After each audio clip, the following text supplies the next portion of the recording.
Fudayl ibn İyad rahimahullah qardaşlar, Əhl-i Sünnə və Cəmanın böyük alimlərindəndir. Onun da gözəl nəsiyyəti var, qısa. Buyurur ki, rahimahullah, kəfə billahi muhibbən, sevgili olaraq Allah Taala bəs eləyər. Sevmək istəyirsənsə Allahı sevəcəksən. Əsas sevgi, qəlbivə Allah Taala'nın sevgisini dolduracaqsan.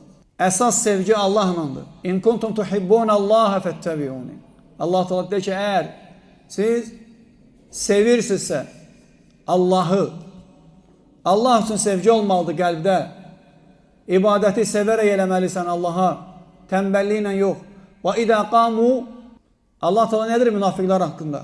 Onlar namaza qalxanda qamu kusələ, tənbəl şəkildə qalxır adam.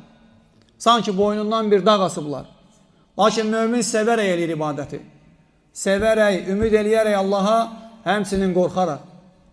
Buyurur ki, rahimahullah, sonra və bil Qur'an-ı mu'nisən, Quran da möminə təsəlli olaraq bəs eləyər.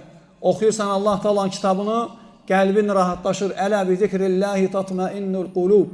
Bilin ki, qəlblər Allahı zikr eləməklə rahatlıq tapır.